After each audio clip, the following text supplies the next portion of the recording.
Sometimes we have to ask ourselves, what's using my life?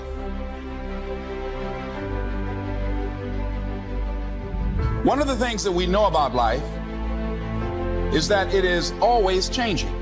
Sometimes you're up, sometimes you're down. Sometimes things go real well, and sometimes they don't. Sometimes you're happy, and sometimes you're sad. Now that's that thing called life. And when we begin to understand and know that, accepting that reality that we will never ever have things just on an even keel all the time, that you're going to have some ups and you're going to have some downs. But during those down moments, that's where the growth takes place. That's where the work is. Anybody can feel good when they have their health, their bills are paid, they have happy relationships, the children are acting normal. Anybody can be positive then. Anybody can have a larger vision then. Anybody can have faith under those kinds of circumstances.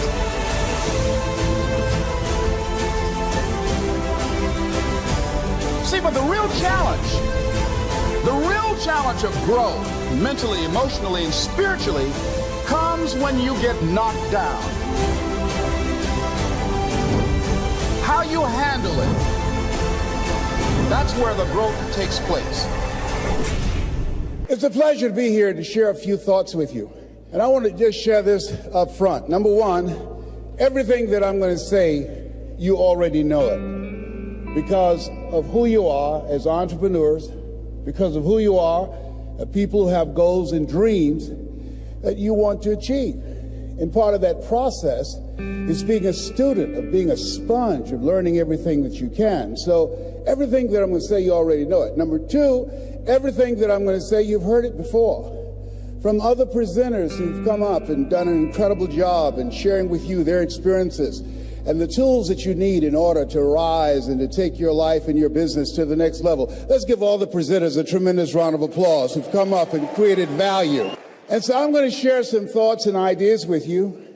And I just want to make it clear that as I share these ideas, just be open to the possibilities. And I must let you also know that, God has a sense of humor. I'm 70 years old and I have hot flashes.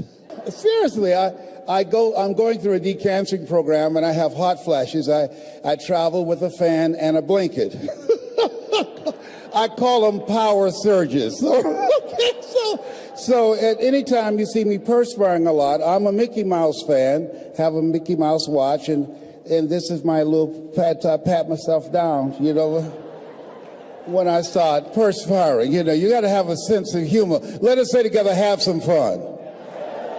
Yes. Now, the other thing is that I want you to think about three major goals that you'd like to achieve. Something that's important to you. I'm thankful to this industry. I'm thankful to Eric and Marina for the work they've put together, because were it not for this industry, I would not be who I am before, who I was. I would not be the person that I am now. Because of this industry, people like Glenn Turner, most of you never heard this name, Dare to Be Great, Holiday Magic, Best Line Products, Bill Bailey. Because of this industry, doing presentations, talking to people about a dream and how they can begin to step out of working for someone else to work for themselves, I had no idea that my life would be where it is right now. I don't know you, but here's what I know about you, based upon my own experience, that you have something special. You have greatness within you. Here's what I know about you. There's certain kinds of people who say yes when they're presented with this opportunity, because this is not for everyone. This is not for the faint at heart. This is for people who have goals and dreams that they want to achieve. When I became involved in this industry, that's where I was. I was born in the poor section of Miami, Florida called Liberty City, with a twin brother in an abandoned building on a floor. When we were 6 weeks of age, we were adopted by Mrs. Mamie Brown. I feel like Abraham Lincoln, who said, all that I am and all that I ever hope to be, I owe to my mother. And my mother, she worked on Miami Beach. She cleaned homes, and she kept children, and she cooked for families. We ate the food left over from the families that she cooked for. These people were very kind and generous. They said, Mamie, whatever food is left over after we eat, you can pack it up and take it home to those children that you have adopted. And she kept their children, and we wore the hand-me-down clothes of the children that she kept. And as a kid, I remember walking around these big, beautiful mansions and said, Mama, what is it, Leslie? When I become a man, I'm going to buy you a big, beautiful home, just like this. How many ever have someone in your life that you want to do something special for? Raise your hands, please. Very good. I'm going to share with you how you can make that happen. And I want you to think about goals in your personal life, and I want you to think about your financial goal. What is it? I want you to think about that financial freedom number.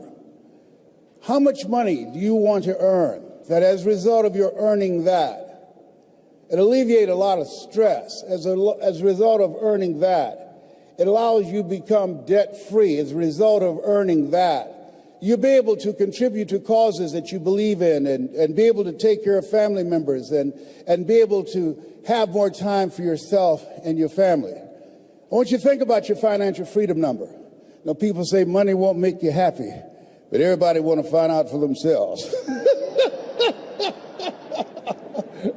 Friend of mine, Rita Davenport, said money ain't important, but it's right up there with oxygen.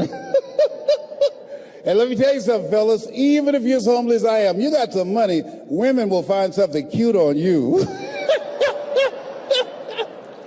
Oh, my boyfriend got eyelashes like Denzel Washington, honey. You know, he's got earlobes like Tom Cruise. I used to be so broke, I'd walk past a bank and trip the alarm. Creditors would call the house and my children would answer the phone and say, my daddy say he ain't home. Oh, my God. Being broke is a trip. So I want you to think about your financial freedom number. Everybody right now, as you think about it, hold up your right index finger. Good. You don't do anything else. Do this. Now put it in your ear. Put it in your ear. And just listen to me. I just want you to listen to me. You have something special. You have greatness within you. You have the ability to do more than anything you can ever begin to imagine. There's an entrepreneur in you. You have million-dollar ideas, billion-dollar ideas in you. There are people waiting to hear your voice. You have a vision of yourself doing more, achieving more, taking care of your family, making your mark, leaving a legacy. You will never be stressed or challenged financially. You were born to be rich. You know that it's in your DNA. You were born to be successful. Take your finger out. And the reason I wanted you to do that, I didn't want to go in one ear and out the other. You know?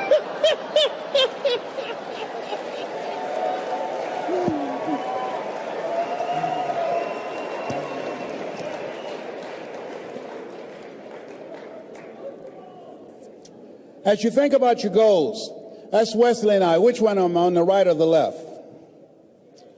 Left, I'm the cute one, of course. That's my beginning. I share this with you because I want you to say something with me, with power and conviction. Let us say together, it's not where you start. It's where you're going. There's some of you here who cannot afford to be here, but there was something in you that said, I can't afford not to be here. And you got here. You showed up. There was something in you that said, I've got to make this happen. There's something in you that said, there's a bigger life waiting for me, calling my name. There's something in you that says, I'm on my way to a greater life. Give yourselves a round of applause. Yes, yes, yes, yes. And whoever brought you in the business, make sure you find them and say thank you, because they saw something. They saw greatness in you. They saw something. They saw that it factor. There's something in you. There's another part of yourself that you will never discover unless you align yourself with positive, motivated people who have goals and dreams beyond working on a job where they pay you just enough to keep you from quitting. Beyond you're working just hard enough to keep from getting fired. There's something in you that says, I'm not going to go through life allowing somebody to control my financial future. There's something in you that says, I'm not going to work at a place where I have to go and ask for permission when I can go on vacation. There's something in you that says, I'm not mentally fit to work for somebody for the rest of my life. Give yourselves a round of applause. Yes. Yes. And think it not strange when you have goals and dreams that you'll face the fiery furnaces of this world. Be surprised that family members and friends and people who should be there to encourage you and to motivate you, that they will try and discourage you. They'll call it a pyramid scheme or some kind of get-rich-quick scheme. People who could help you out and won't help you out because they know too much about you and they don't believe, they can't see this new you. Don't allow those negative naysayers, the people who are suffering from possibility blindness, to stop you. Had I listened to them, I would not be standing here. Had I listened to them, I would not be traveling around the world, living my dreams and not my fears. There's something in you that says yes to your life, yes to a greater future. Give yourselves a round of applause. Yes, yes, yes.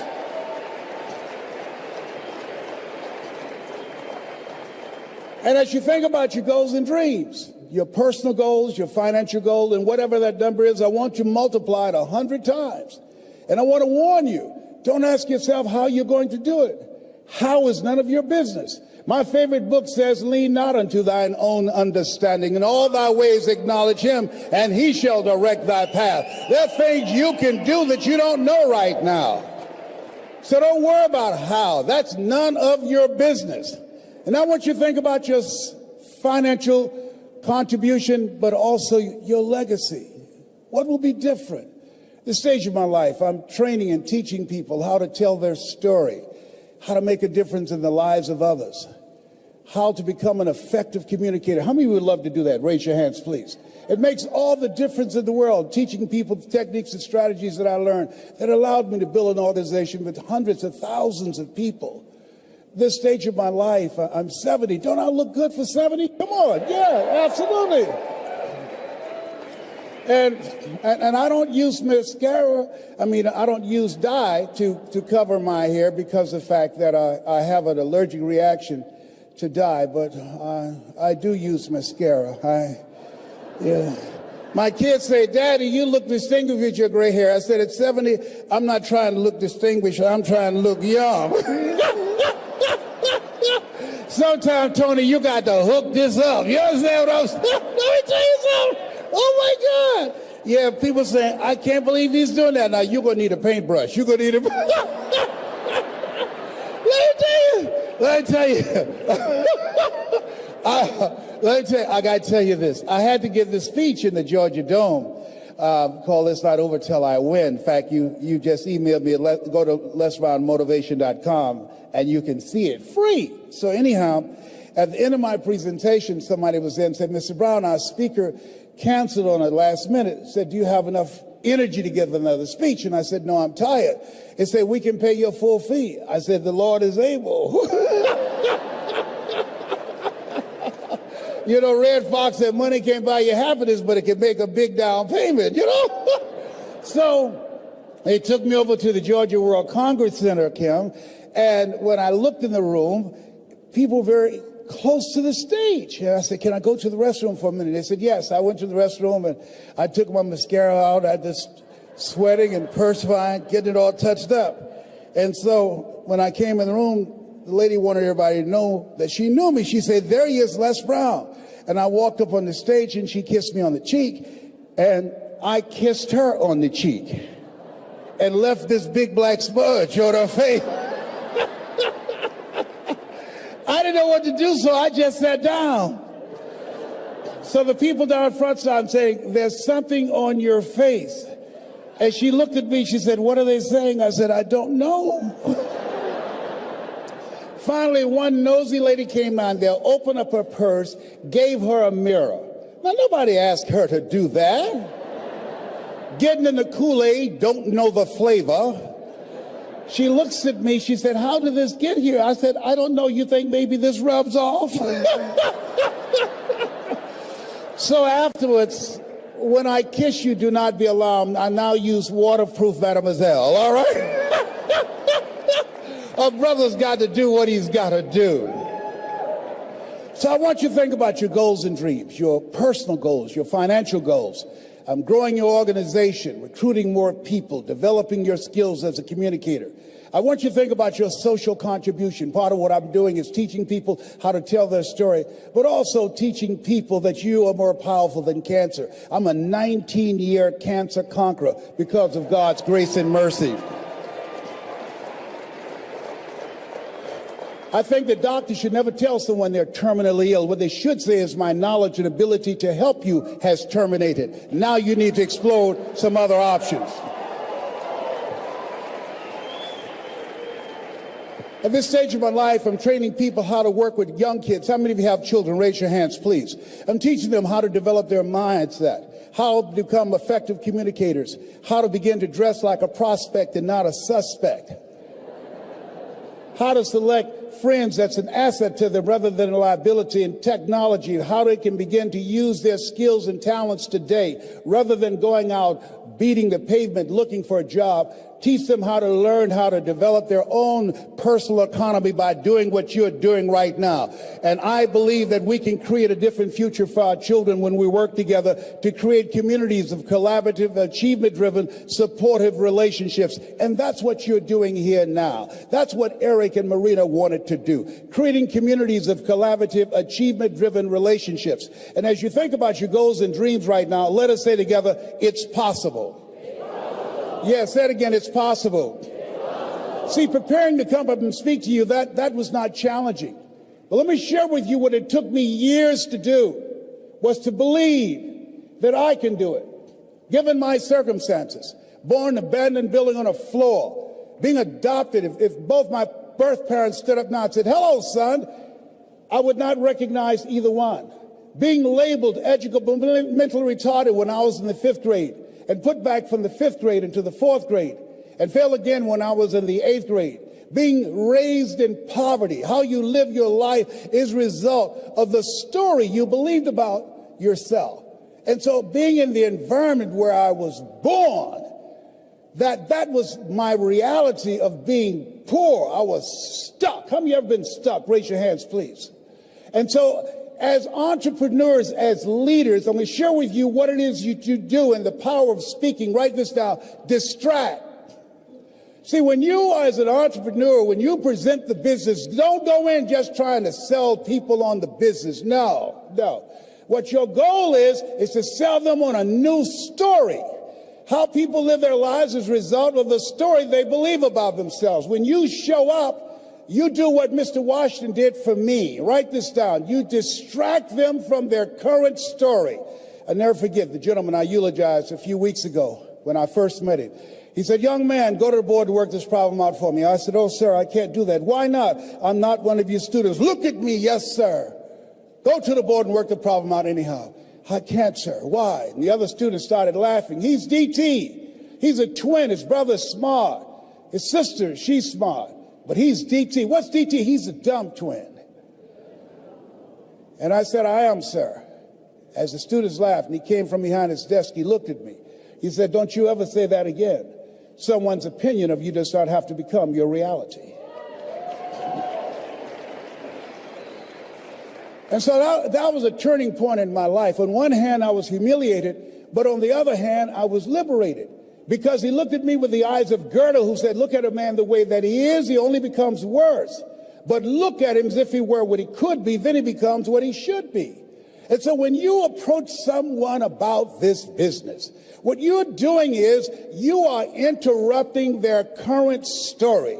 And when they come to an opportunity meeting, or when you make the presentation of what the possibilities are and how they can change their financial income, you're dismantling their limited belief system and begin to allow them to become, as Mother Teresa would say, inspired. Distract, dispute, and inspired to become like a pencil in the hand of God and start writing a new chapter in their lives. You're selling them a story of hope. You're selling them a story of possibility. You're selling them a story of controlling their own personal economy. Give yourselves a round of applause. Come on, bring your energy level up.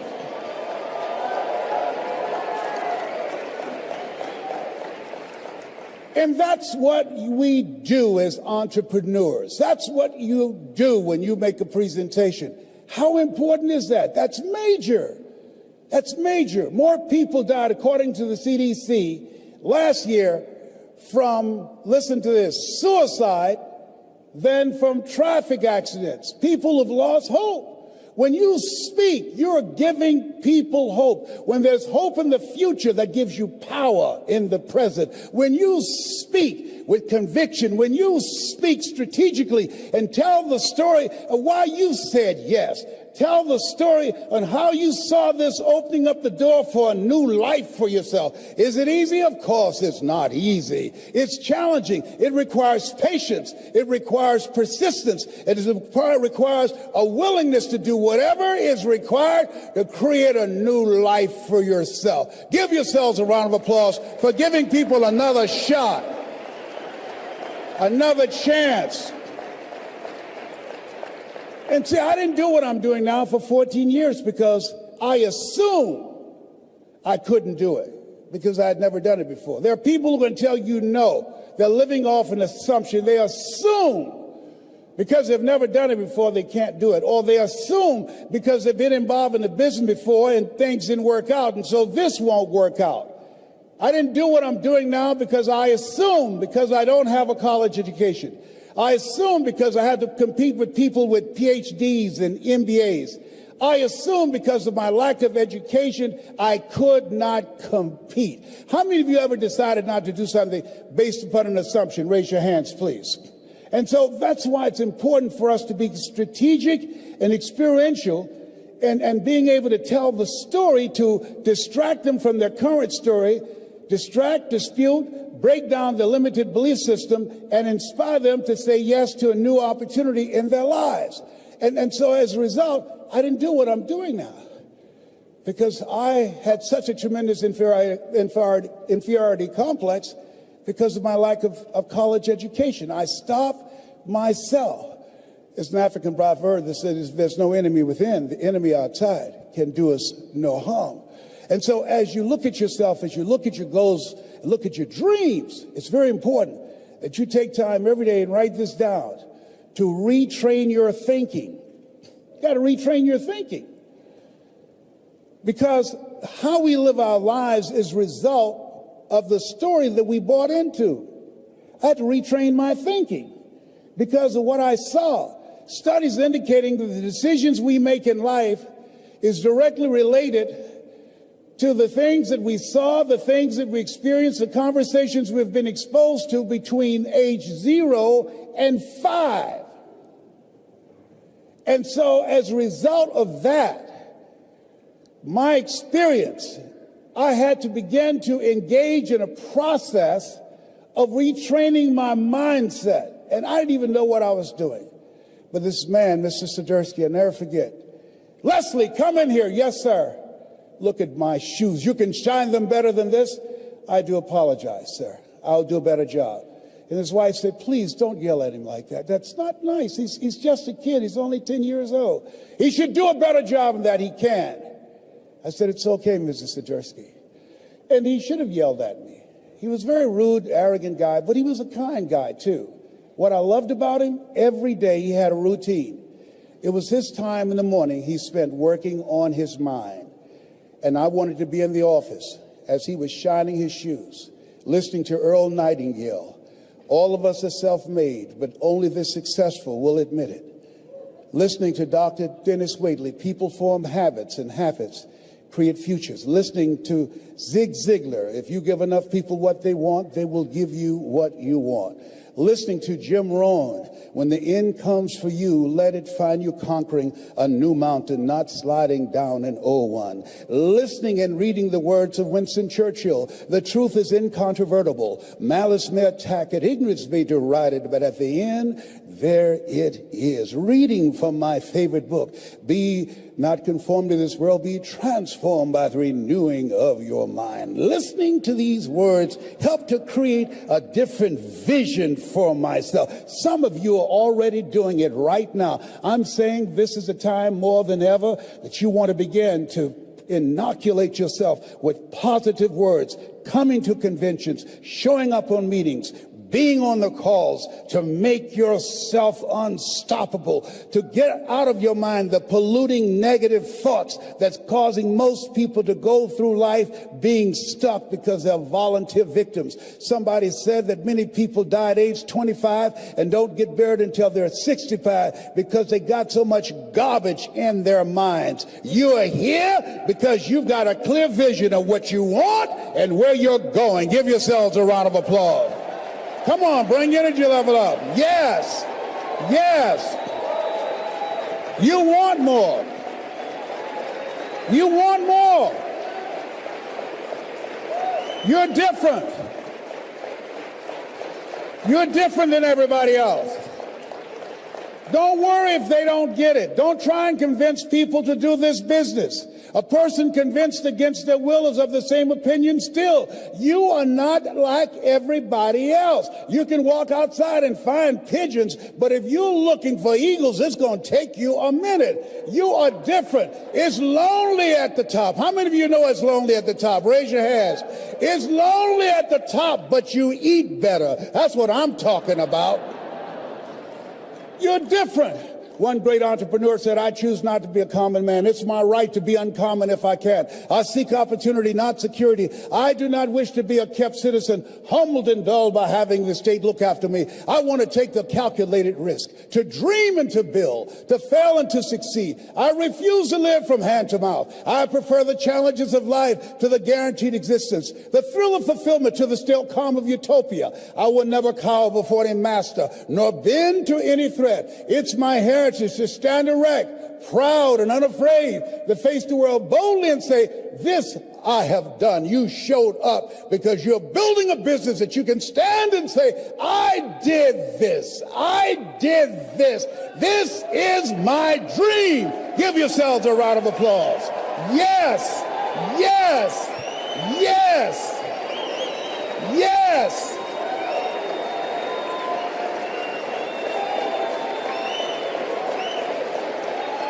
Yes.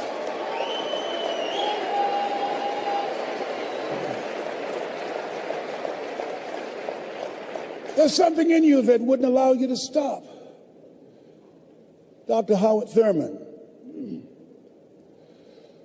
he said there's something in each and every one of you that waits and listens to the voice of the genuine in yourself. It will be perhaps the only guide you will ever have. And if you cannot hear it, all of your life, your days will be spent on the ends of strings that somebody else pulls. And I say to you, the reason you showed up, even though you couldn't afford to be here, the reason you drove hundreds of miles, flew around the world, there's something in you, in your heart of hearts, that said, I'm not going to let anybody pull my strings. It said, I'm going to control my own personal economy. It said, I've got a dream I want to achieve. I want my children to have a choice of the kind of education that they want. That said, I am the captain of my ship. That said, I'm going to control my destiny. And whatever it takes, I'm willing to do the work.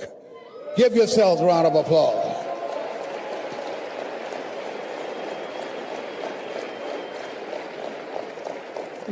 '61. President John F. Kennedy had a decision to make. The decision was whether or not to call a news conference and tell the world the United States was going to go to the moon. And I submit to you that the decision to do that was very risky. And what governed his thinking is what governed your thinking when you decided, I'm going to do this. See, the technology did not exist. The answer of what will it take did not exist. No one had ever done it before. But he made a decision. He looked at Wernher von Braun, the most brilliant scientist of that day, and he said, Wernher, what will it take for us to go to the moon? And he spoke 5 words. And those 5 words, I think, is what governs most entrepreneurs. Those 5 words, I think, is what give people like you the courage to pursue their dreams. Those 5 words is what I think people who are pioneers, people who are breaking new ground, make decisions on. He said, what will it take for us to go to the moon? And the response was, the will to do it. As you look at yourself, as you look at your business, as we look into 2015 and beyond, what will it take for you to increase your business? The will to do it.